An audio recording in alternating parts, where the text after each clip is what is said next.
Is correct. France didn't go far enough. Let me say that again. France didn't go far enough. If you've been following the news lately, you may be aware that the French government has recently passed a brand new rule. That rule bans women from wearing full body covering, I guess Muslim, body coverings in public, which is, no matter which way you fall in this one, a good start.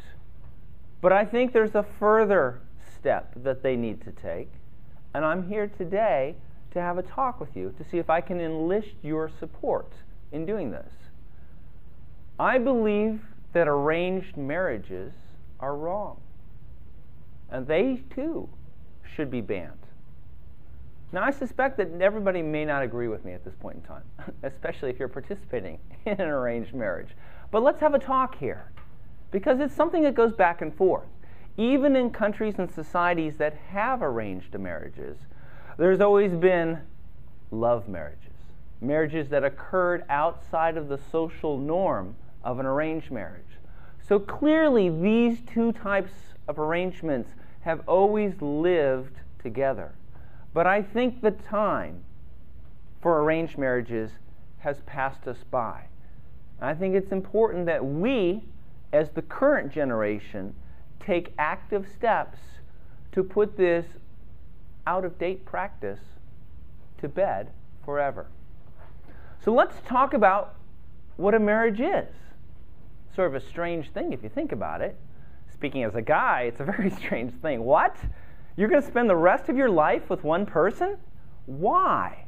There has to be an advantage to doing this. It's almost like capitalism done on a very personal level, right? So what happens? We go through life, we find somebody that we seem to click with. They seem to click with us, and we decide to spend our life together. Why would you do that? It's a lifetime commitment, at least in theory. It may work out differently. But when do we get married? Let's say we get married somewhere in our 20s. We live in the 21st century. There's a very, very good chance that you're going to live to be 100.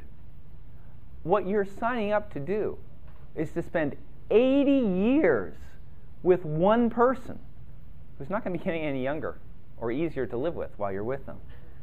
I mean, have you ever done anything in your life for 80 years? No.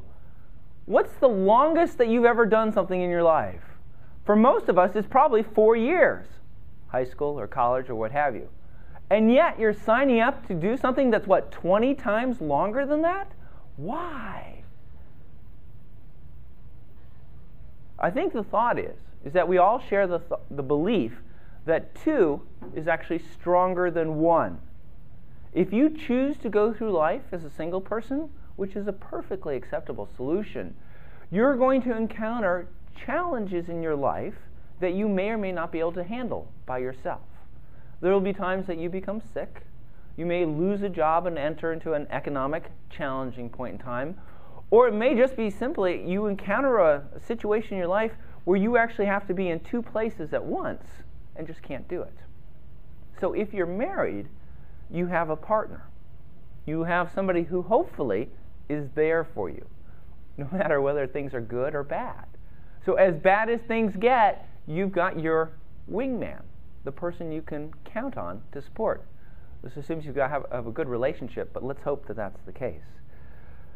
You have somebody to share your experiences with. Ultimately, what is a life? It's not the money you have. It's not the toys, cars, houses, jewelry, what have you. But ultimately, when you take a look at a life, it's a set of experiences. And those experiences make us who we are. If you go through life by yourself, you've got fantastic memories of everything that you've had and everything that you've done, which is great, but you're the only one who knows about it. If you're married, then you've gone through life and you've shared those experiences with somebody else. When you're 70 or 80, you can turn to them and say, hey, remember when? And with a little luck, they will remember when. Otherwise, you're just talking to yourself. And finally, of course, there's children. we don't all have children, but if you choose to have children, then what you've done is you've taken your genes and you've thrown them forward one generation. Children don't just turn into adults overnight. It is a long, slow, and I can speak to this, painful process to get them there, right? And yes, you can be a single parent, and yes, you can adopt children if you want to. There's no problems with that. But boy, talk about jobs. That's a huge job. If you're married, hopefully you've got two people who will participate in the raising of the children, which is critical. Just because you get married doesn't mean that it's going to be a successful marriage. It is a crapshoot. Okay? What makes a marriage work? I would certainly hope that you had a discussion about this before you got married, but let's go over it anyway. Okay? Both people have to be supportive of each other.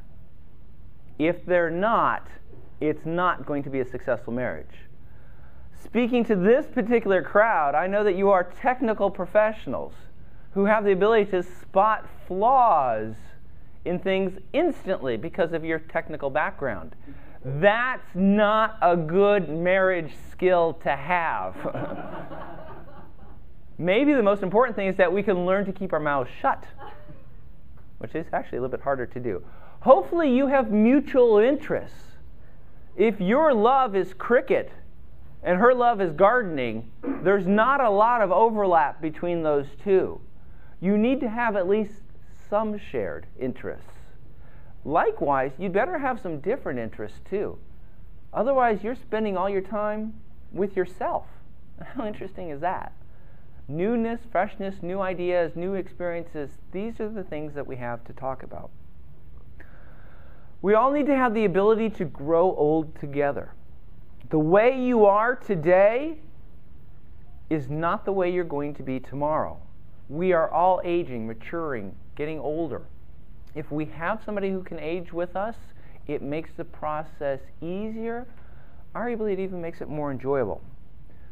Arranged marriages screw everything up. If you have your parents picking who you're going to spend the rest of your life with, there's some big assumptions that are going on here. First off, you're assuming that the parents actually know what's right for the children.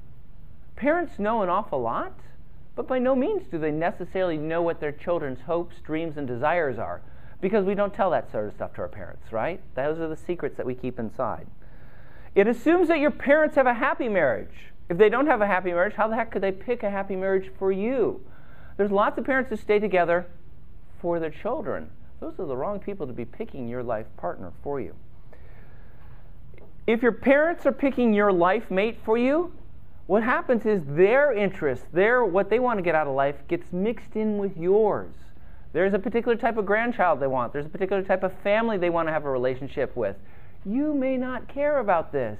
You're just looking for somebody to spend the rest of your life with. Parents don't have to live with the results of their decisions. Sure, 10, maybe 20 years they have to live with it, but you're going to live with it for 80 years. Right? So it's a decision that they make that they don't have to live with. And finally, in a lot of the societies that support arranged marriages, there's no support for divorce.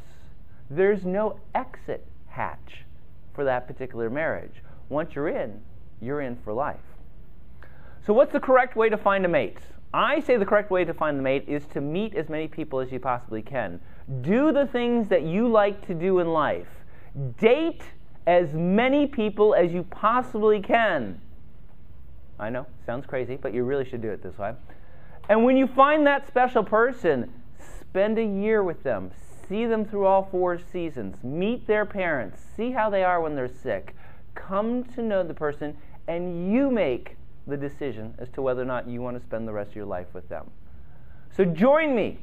If somebody comes to you and asks for assistance in setting up an arranged marriage, say no. Say time has passed. Instead, choose your own life partner. Mr. Toastmaster.